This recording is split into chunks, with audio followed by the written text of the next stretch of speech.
ಕರ್ನಾಟಕ ರಾಜ್ಯದ ಹವಾಮಾನ ಮುನ್ಸೂಚನೆ. ನಾನು CS ಪಾಟೀಲ್, ವಿಜ್ಞಾನಿ, ಹವಾಮಾನ ಕೇಂದ್ರ, ಬೆಂಗಳೂರು. ನಾನು ಮುಂದಿನ 7 ದಿನಗಳವರೆಗೆ ಕರ್ನಾಟಕ ರಾಜ್ಯದ ಹವಾಮಾನದ ಮುನ್ಸೂಚನೆಯನ್ನು ಸಂಕ್ಷಿಪ್ತವಾಗಿ ವಿವರಿಸುತ್ತೇನೆ. ಇಂದು ಕರಾವಳಿ ಜಿಲ್ಲೆಗಳಲ್ಲಿ ವ್ಯಾಪಕವಾಗಿ, ಉತ್ತರ ಹಾಗೂ ದಕ್ಷಿಣ ಒಳನಾಡಿನ ಜಿಲ್ಲೆಗಳಲ್ಲಿ ಹಲವು ಕಡೆ ಮಳೆಯಾಗಿದೆ. ಮಳೆಯ ಜೊತೆಗೆ ಗುಡುಗು ಮಿಂಚು ಹಾಗೂ ಬಿರುಗಾಳಿಯ ವೇಗ ಪ್ರತಿ ಗಂಟೆಗೆ 30 ರಿಂದ 40 ಕಿಲೋಮೀಟರ್ ದಾಖಲಾಗಿದೆ.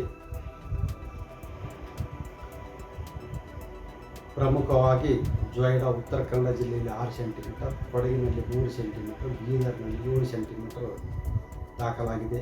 ಕಲಬುರಗಿಯಲ್ಲಿ ಗರಿಷ್ಠ ಉಷ್ಣಾಂಶ 41 ಡಿಗ್ರಿ ಸೆಲ್ಸಿಯಸ್, ಕಾರವಾರದಲ್ಲಿ 37 ಡಿಗ್ರಿ ಸೆಲ್ಸಿಯಸ್, ಬೆಂಗಳೂರಿನಲ್ಲಿ 34 ಡಿಗ್ರಿ ಸೆಲ್ಸಿಯಸ್ ಗರಿಷ್ಠ ಉಷ್ಣಾಂಶ ದಾಖಲಾಗಿದೆ. ಈಗಿರುವ ಹವಾಮಾನದ ಸಿನಾಪ್ಟಿಕ್ ಸ್ಥಿತಿ ಏನೆಂದರೆ, ಬಂಗಾಳ ಉಪಸಾಗರದ ನೈಋತ್ಯ ಭಾಗದಲ್ಲಿ ವಾಯುಭಾರ ಕುಸಿತವಾಗಿತ್ತು. ಅದರ ಜೊತೆಗೆ ಸರ್ಕ್ಯುಲೇಷನ್ ಕೂಡ 5.8 ಕಿಲೋಮೀಟರ್ ಎತ್ತರದವರೆಗೆ ಇದೆ. ಇದರ ಪ್ರಭಾವದಿಂದ ಕರ್ನಾಟಕದ ದಕ್ಷಿಣ ಒಳನಾಡಿನ ಜಿಲ್ಲೆಗಳಲ್ಲಿ ಮೇ 15, 16 ಹಾಗೂ 17ರಂದು ಪ್ರಮುಖವಾಗಿ ಶಿವಮೊಗ್ಗ, ಚಿಕ್ಕಮಗಳೂರು, ಹಾಸನ, ಕೊಡಗು, ಮೈಸೂರು, ಚಾಮರಾಜನಗರ, ಮಂಡ್ಯ, ರಾಮನಗರ, ತುಮಕೂರು, ಚಿಕ್ಕಬಳ್ಳಾಪುರ, ಬೆಂಗಳೂರು ಹಾಗೂ ಕೋಲಾರ ಜಿಲ್ಲೆಗಳಲ್ಲಿ ಹಲವು ಕಡೆ ಅಂದರೆ 50%ಕ್ಕಿಂತ ಕಡಿಮೆ ಪ್ರದೇಶದಲ್ಲಿ ಮಳೆಯಾಗುವ ಹೆಚ್ಚಿನ ಸಾಧ್ಯತೆ ಇದೆ. ಮಳೆಯ ಜೊತೆಗೆ ಬಿರುಗಾಳಿ ವೇಗ ಪ್ರತಿ ಗಂಟೆಗೆ 40 ರಿಂದ 50 ಕಿಲೋಮೀಟರ್ ಇರುವ ಹೆಚ್ಚಿನ ಸಾಧ್ಯತೆ ಇದೆ. ಚಿತ್ರದುರ್ಗ, ದಾವಣಗೆರೆ, ಬಳ್ಳಾರಿ ಹಾಗೂ ವಿಜಯನಗರ ಜಿಲ್ಲೆಗಳಲ್ಲಿ ಕೆಲವು ಕಡೆ ಮಾತ್ರ ಹಗುರವಾಗಿ ಮಳೆಯಾಗುವ ಹೆಚ್ಚಿನ ಸಾಧ್ಯತೆ ಇದೆ. ಬೆಂಗಳೂರಿನಲ್ಲಿ ಮೇ 15 ಹಾಗೂ 16ರಂದು ಕೆಲವು ಕಡೆ ಗುಡುಗು ಮಿಂಚು ಸಮೇತವಾಗಿ ಹಗುರದಿಂದ ಸಾಧಾರಣವಾಗಿ ಮಳೆಯಾಗುವ ಹೆಚ್ಚಿನ ಸಾಧ್ಯತೆ ಇದೆ.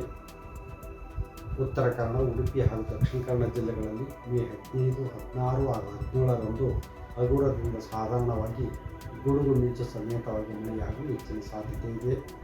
ಮಳೆಯ ಜೊತೆಗೆ ಬಿರುಗಾಳಿಯ ವೇಗ ಪ್ರತಿ ಗಂಟೆಗೆ 30 ರಿಂದ 40 ಕಿಲೋಮೀಟರ್ ಇರುವ ಹೆಚ್ಚಿನ ಸಾಧ್ಯತೆ ಇದೆ. ಉತ್ತರ ಒಳನಾಡಿನ ಜಿಲ್ಲೆಗಳಾದ ಬೆಳಗಾವಿ, ಧಾರವಾಡ, ಹಾವೇರಿ, ಗದಗ, ಕೊಪ್ಪಳ, ರಾಯಚೂರು, ಬೀದರ್, ಕಲಬುರಗಿ, ಯಾದಗಿರಿ ಹಾಗೂ ರಾಯಚೂರು ಜಿಲ್ಲೆಗಳಲ್ಲಿ ಮುಂದಿನ 3 ದಿನಗಳವರೆಗೆ ಕೆಲವು ಕಡೆ ಮಾತ್ರ ಹಗುರದಿಂದ ಸಾಧಾರಣವಾಗಿ ಗುಡುಗು ಮಿಂಚು ಸಮೇತವಾಗಿ ಮಳೆಯಾಗುವ ಹೆಚ್ಚಿನ ಸಾಧ್ಯತೆ ಇದೆ. If you like this video, ಬೇಗ ಲೈಕ್ ಮಾಡಿ, ಕಾಮೆಂಟ್ ಮಾಡಿ, ಶೇರ್ ಮಾಡಿ ಹಾಗೂ ಯೋಯೋ ಟಿವಿ ಕನ್ನಡವನ್ನು ಸಬ್ಸ್ಕ್ರೈಬ್ ಮಾಡಿ.